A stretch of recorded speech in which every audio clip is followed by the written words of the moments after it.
자, 여기서 우리가 조금 나누고 가죠. 결합된 부모 인물이라고 나오는 게 있는데, 이 부분에 대해서 여러분들이 어떻게 느끼는지 모르겠어요. 어떤 면 멜라니 클라인의 멜라니 클라인의 임상에서 나오는 게 부모가 독립된 부모로서 기능하는 경우도 있지만 합쳐진 결합된 부모, 특히 성적으로 결합되어 있는 부모 환상들이 많이 나와요.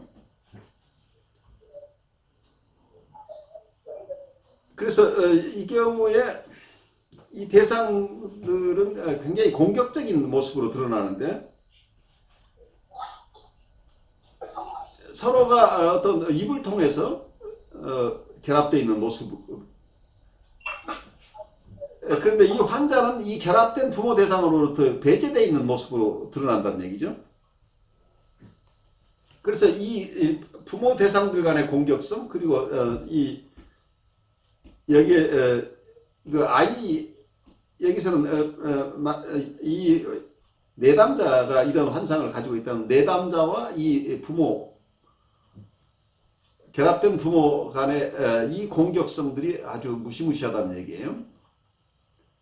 근데 이때 이런 환상들이 아주 초기에 드러나는데 이때는 실제 외부의 부모 대상이 어떤 사람이었느냐가 크게 관계되지 않는다고 본다는 얘기예요.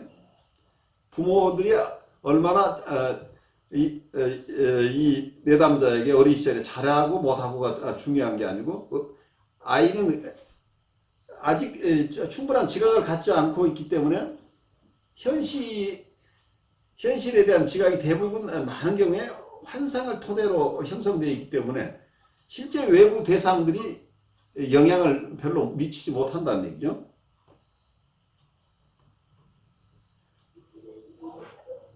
그래서 어떤 경우에는 이 대상 관계로 보이지만 또 하나의 여기에 역동하고 관련되는 것이기도 하겠죠. 어떤 공격성들 아이가 가지고 있는 공격성들이 이런 환상을 가져올 수 있다고 얘기를 할 수 있겠죠. 실제 부모 대상들의 관계가 영향을 미치긴 하지만 그 현실 대상들이 어떤 퀄리티를 가지고 있느냐보다 어쩌면 아이들은 초기에 아무리 좋은 부모를 만나도 이런 환상을 가질 가능성이 있다고 본다면 이건 역동에서 오는 거라고 얘기할 수 있겠죠. 그래서 실제 임상에서는 어떤 경우에 부모들이 어떤 부모였냐하고 관계없이 아이가 초기에 굉장히 심한 어떤 공격성을 드러내고 그리고 박해를 받았다는 컴플레인을 나이가 들어서도 계속 한다고 할 때 어쩌면 이런 특히 부모의 어느 일방하고만 관계가 안 좋은 게 아니고 자기의 부모 모두에게 대해서 엄청난 공격성을 떨쳐버리지 못하고 계속 가지고 있다고 한다면 여기에서 멜라니 클라인이 얘기하는 이런 결합된 부모 형상이나 이런 판타지가 아주 초기에 영향을 미치고 있다고 우리가 경우에 따라서는 추측할 수도 있지 않느냐 하는 생각을 해봐요. 그래서 합리적인 이유 없이 계속해서 어떤 경우에는 내담자가 부모로부터의 엄청난 박해 경험을 계속해서 토로하고 있다고 한다면 아이의 지각 속에 있는 부모는 아이가 충분하게 지각 능력이 발달하지 않은 상태에서 체험한 거기 때문에 많은 경우에 판타시에서 올 수 있다는 거예요. 근데 이 판타시는 어떤 면에서는 자기가 타고난 어떤 공격성과 판타시가 맞물려 있을 가능성도 있기 때문에 그렇다면 그것은 현실 부모의 어떤 영향이라고 볼 것이냐 아니면 역동에서 오는 영향이라고 볼 것이냐 하는 것을 우리가 단정지어 얘기하기 어려운 케이스도 있겠다는 생각을 하는데 이런 얘기를 들으면서 여러분들이 느끼시는 것을 좀 나눴으면 좋겠어요.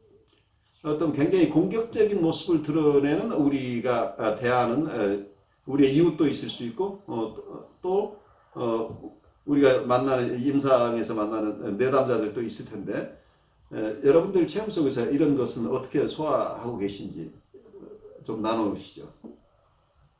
우선은 제가 이제 임상 가운데서 보는 사례들이 아까 이제 클라인이 말했던 이제 공격적인 것이 원래 이제 멸절 불안이라든 공격적인 선험적이라고 이야기하잖아요. 원래부터 타고난 예, 문자라고 예. 이야기하잖아요. 그렇죠. 근데 그게 이제 임상 현장에서는 사실은 부모의 역기능적이고 또 어떤 학대적인 면에서 아이들이 발생하는 것들은 사실은 이해가 되고 충분히 그럴 만한 건데 교수님 말씀하신 것처럼 전혀 어떤 문제가 없고 부모가 아이를 잘 양육하고 있고 이런데도 불구하고 아이가 어릴 때부터 굉장히 까다롭고 그리고 어떤 상황에 대해서 굉장히 박해적으로 인식을 해서 그 반응이 굉장히 방어적이고 되게 심하게 막 그 어떤 공격적으로 나올 때가 있다고 내원하신 분들이 있을 때마다 그걸 탐색하고 추적을 해도 부모한테는 아무런 어떤 문제가 없을 때가 많아요. 예. 그럴 때마다 질문이, 이 아이는 왜 이렇게까지 모든 상황 자체를 이렇게 굉장히 공격적이고 멸절적으로 이렇게 인식을 할까 되게 의아할 때가 있었는데,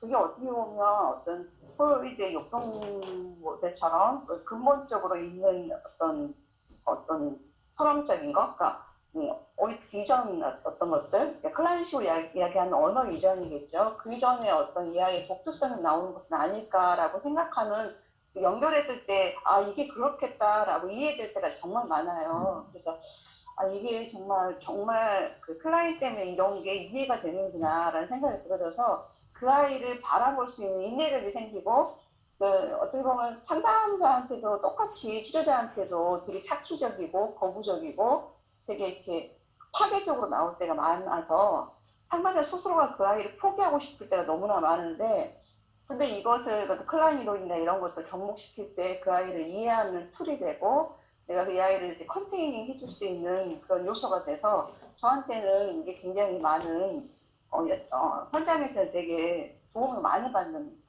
이론이라고 할 수 있을 것 같아요. 아주 좋은 임상적인 어떤 관찰들 나눠주셨어요. 그래서 우리가 인터퍼스널하게 어떤 환경 쪽에서 우리가 많은 것을 설명할 수 있는 경우도 있지만 어떤 경우에는 환경만 가지고 설명할 수 없는 부분들이 봉착할 때는 어쩌면 역동이론이 가지고 있는 힘, 특히 무의식적인 환상이라고 하는 것, 무의식적인 환상이 일어나고 있는 것은 어쩌면 내부 세계와 외부 세계, 그러니까 자기 신체 내에 있는 것과 신체 밖에 있는 것을 잘 구별하지 못하는 어린 시절, 지각이 충분하게 지각 능력이 없는 상태에서는 자기 안에 있는 판타지와 외부 현실이 구별이 잘 안 되는 거죠. 그렇다고 한다면 자기 판타지 속에 있는 것을 가지고 밖에 있는 대상을 채색할 가능성도 충분히 있는 거죠. 어떠면 멜라니 클라인 얘기를 한다면 이게 외부 대상이라는 것도 투사에 의해서 만들어지기 때문에 자기가 가지고 있는 것을 외부에 투사해서 그것이 다시 내사된다고 할지라도 이미 처음에 채색된 것 자체가 자기의 강렬한 어떤 공격성, 죽음 본능이 자기가 견디지 못해서 외부에 투사했다고 한다면 이걸 가지고 있는 죽음 본능으로 채색된 그 대상은 무서운 대상이 될 거고 그걸 다시 내사해서 내사된 대상이 된다고 할 때라도 결국은 그건 무서운 대상이 되겠죠. 그래서 실제 외부 대상은 하나의 어떤 컨테이너 역할밖에 안 되는 거죠. 실제 외부 대상이 가지고 있는 특징을 그대로 내사해서 그 외부 대상의 자체가 영향을 미쳐서 내적 대상이 만들어질 경우도 있지만 그런 경우에는 외부 대상의 성질에 따라서 내적 대상의 성질이 달라질 수 있지만 이런 경우가 아니고 처음부터 투사에 의해서 외부 대상은 그냥 투사를 받아주는 컨테이너 역할만 하고 있다고 한다면 외부 대상의 실제 성질하고 상관없는 내적 대상이 생겨날 수도 있다. 이렇게 된다면 이런 문제가 해소되지 않고 어쩌면 이게 이런 어떤 투사에 의해서 처음 형성된 것들이 실제 외부 대상과의 관계에서 순화돼서 나중에는 현실 대상과 거의 가까운 대상으로 우리의 내사물이 이루어지지 않는다고 한다면 계속해서 외부 대상과 상관없는 아주 무시무시한 대상을 우리 안에 안고 있는 사람이 있다고 한다면 이 사람은 밖에 있는 대상이 아무리 자기에게 애를 쓰고 친절을 베풀어도 그걸 친절로 가져갈 수 없는 내적 세계 속에 살고 있겠죠. 그런 상황을 지금 임상 경험에서 잘 설명해 주신 것 같아요. 그게 또 교수님, 그게 꼭 그 용동 이론에서만 보는 것보다도 한편으로 보면은 그 사람이 타고나는 어떤 신체적인 조건도 있거든요. 그래서 그 브레인에 문제가 있을 수도 있고 신체 민감도라는 것도 있어가지고 아이들이 같은 환경이고 부모가 잘 챙겨준다고 해도 그 신체에 의해 가지고 불편함을 겪었을 때 그게 짜증나는 시츄에이션이 되어지면은 그 아이는 계속 공격성을 키워나가는 그런 경우도 있더라고요. 네, 그렇죠. 이제 아주 좋은 얘기예요. 그거 자체가 역동으로 설명하지 않고도 이 사람이 신체 어떤 지각 능력 자체의 차이가 있을 수 있다고 이렇게 볼 수도 있는 거죠. 예, 제가 경험했던 사람들 중에서는 그런 사람이 좀 있었거든요. 네. 그 사고 자체를 갖다가 이렇게 뭐랄까 일반적인 내지는 정상적인 그런 정서 구조가 그 뇌에서부터 안 되는 경우에는 그 중에서 보면 공격성이 굉장히 나타나는 아이들도 있더라고요. 그냥 말하자면은 낯선 처음 만난 고양이를 거두면 고양이는 공격하거든요. 물어버리거든요. 그렇죠. 그것처럼 그 아이한테는 무언가가 접근하는 것이 다 공격으로 받아들여지니까 공격으로 갚아버리는 그런 현상들이 일어나는데 보면은 이제 지각 능력이 떨어진다거나 할 때 그런 일이 생기고 또 그 몸이 뭔가 이제 부모도 잘 알지 못하는 불편함을 호소하는 사람들 그런 경우에는 좀 그 주변 환경의 온도라든지 습도라든지 이런 모든 것에 민감하게 반응하는 사람들도 그게 짜증이라는 것이 막 몸에 배어 있어가지고 그런 경우는 역동적인 것보다는 말하자면 그대로 자기 안에서 나타나는 자연 환경이 전부 자기를 괴롭히는 게 돼 있잖아요. 근데 그 환경이하고 관련돼서 생기긴 하지만 이 사람이 다른 사람하고 다른 어떤 천적인 것을 타고났다고 볼 수 있는 거죠. 그러니까 환경은 그대로 있지만 환경을 받아들이는 게 각각 다르다고 할 때 어쩌면 지각 능력의 차이라고 얘기할 수도 있고 또 다른 쪽에서 본다면 이 사람은 다른 사람보다 더 공격성에 민감한 사람, 어쩌면 또 공격성이 많은 사람이라고 느낄 수도 있고 이런 구성은 여러 가지로 할 수 있겠죠. 상황에 맞춰서. 근데 실제 건강염려증의 환자들이 또 많이 있죠. 이게 건강염려증이 이나 정신분열증 환자들도 내적 대상에 대한 경험들이 굉장히 다양한 거죠. 특히 분열증 환자들 경우에는 내적 대상에서 굉장히 무서운 내적 대상들을 자기 안에 엄청나게 많이 가지고 있는 경우들이 많아요.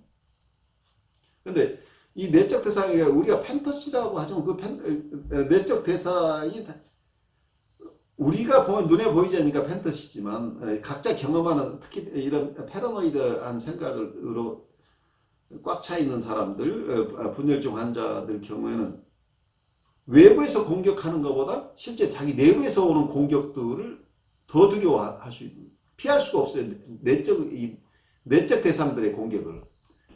그래서 꼼짝을 못하는 이런 상황이 있겠죠. 그래서 이 내적 대상들을 이 사람들은 팬타시 속에서 실제 살아있는 대상으로 경험한다는 얘기예요. 그래서 외부 세계의 두려운 대상도 있지만 자기 내부에 있는 어떤 내적 대상들의 두려움들이 함께 있기 때문에 경우에 따라서는 외부에 있는 무서운 대상들이 자꾸 많은 이유는 내적 대상들이 외부로 투사돼서 외부에 있는 대상들이 또 무섭게 느껴지기도 하고 그래서 자기 내부에 있는 어떤 내적 대상들이 어떤 퀄리티로 어느 정도 많은 내적 대상들이 있는가 그리고 좋은 대상은 그 중에 어느 정도 포션인가 좋은 대상이 전혀 느껴지지 않는 사람도 있고 치료 과정 속에서는 좋은 대상들이 조금씩 생겨나는 이런 상황을 체험하기도 해요. 아주 나쁜 대상들이 수없이 많이 있었는데 좋은 대상들이 생겨나기 시작하는 이런 것 나중에는 좋은 대상들이 더 많아지는 이런 경우도 있고 경우에 따라서는 아주 나쁜 대상이었는데 요즘 나쁘지만 않고 좋은 것을 해주는 경우도 생긴다. 그래 좋은 모습도 보이는 이런 상황을 보면 이 멜라니 클라인 얘기하는 편집 분열적 자리에서 우울적 자리로 가는 모습을 볼 때도 있어요.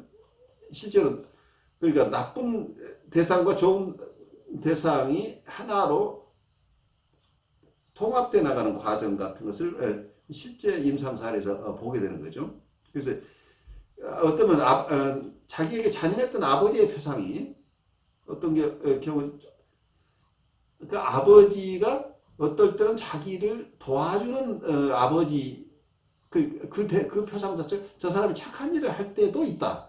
속에 어떤 경험들이 나오기 시작하면 여기에 이 통합이 진전된다 하고 어떤 면에서는 디프레시브한 포지션으로 조금씩 움직여 간다는 것을 실감할 때도 있는 거죠.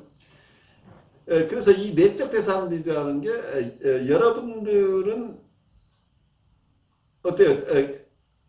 지금 말씀하신 분 이외에 내적 대상을 실제로 우리 건강한 사람들은 내적 대상들이 그렇게 많이 체험하지 않을 거예요. 그렇지만 그래도 우리 내면의 삶 속에서 여러분의 내 안에 뭐가 있는 것 같다 하는 느낌을 여러분들은 혹시 어떻게 가지고 있는지. 많은 분들이 그런 저와 같은 비슷한 생각을 하기도 하겠지만, 저의 경우는 내 안에는 내 부모님이 살고 계세요. 내 아버지가, 저희 아버지는 돌아가셨는데, 저 안에 살아 계세요. 그래서 계속 제 생각을 지배하시는 것 같아요. 그러니까 오히려 살아계셨을 때보다 더 아버지 뜻을 헤아리면서 그대로 살기를 원하고, 그러니까 어느 순간에 보니까 내가 내 삶을 살고 있는 게 아니라 아버지 원하는 대로 아버지의 뜻을 따라서 살고 있더라고요. 아마 이제 살아계셨을 때 하지 못한 것에 대한 어떤 후회라고 그래야 되나요? 이제 잘못을 뉘우치는 듯한. 그래서 그게 아마 저의 강력한 초자겠죠. 근데 그게 정말 가혹할 정도예요. 그래서 제가 과연 아빠가 살아계셨으면 내가 이런 모습을 기뻐하셨을까 하면서도 그렇게 해드리지 못한 것에 대한 뉘우침과 뭐 죄책감과 뭐 여러 가지 복합한 감정들이 이렇게 뒤엉켜서, 그러니까 알면서도 빠져나오지 못하고 점점 빠져들어가고 막 그런 것 같아요. 괴로운데도 내려놓지 못하고 아는데 나오지를 못해요. 그래요. 우리 이수영님 분석이 좀 도움이 될 거예요. 예, 이런 상황에서는 쉽지 않죠. 어쩌면 가혹한 초자로 사랑스러운 대상으로 드러나기도 하지만 또 한편에서는 가혹한 초자 기능이 계속 남아있다고 한다면 나의 자유스러움을 도와주지 않는 경우들이 많이 생길 수 있겠죠.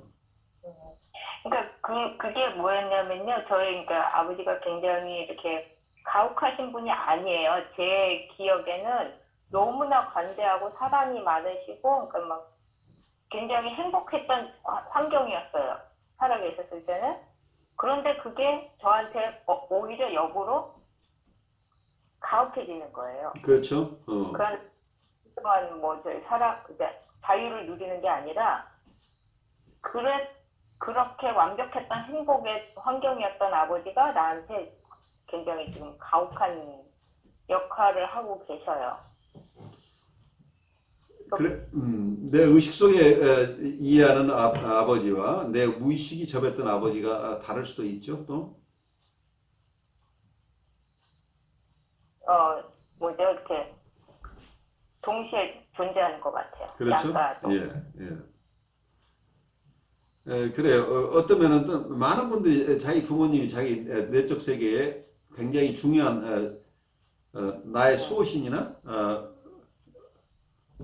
어떤 면에서는 그걸 나를 지켜주는 에인젤로 작용하는 경우는 또 많이 있죠. 그래서 그 부모님들이 나에게 좋은 대상으로 아주 나의 힘듦을 지켜주는 대상으로 이렇게 기능하기도 하는데 어떤 경우에는 내가 이게 잘 정리되지 않으면 나를 가혹하게 컨트롤하는 대상이 되는 경우에는 우리가 조금 그 부분에서는 잘 식별해야 될 필요가 있다고 생각이 돼요. 그 부분에서 어떻게 자유로워질 것인가.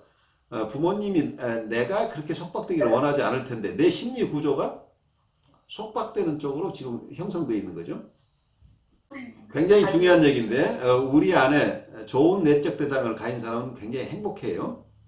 근데 네, 그럴 것 같아요. 이게 우리 안에 내적 대상이 굉장히 무섭거나 공격적이거나 그러면 우리가 행복한 느낌을 가지기 굉장히 힘들다는 부분이죠. 그래서 이 내적 환상 혹은 내적 대상이라고 하는 것이 우리의 심리 전체를 지배하는 굉장히 막강한 힘을 가지고 있는 것으로 보여요.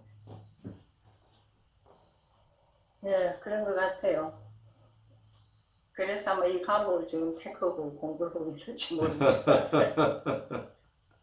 그래요. 자, 그 어머님 덕분에 이렇게 좋은 공부를 하시는 거예요. 근데 우리 나 덕분에요.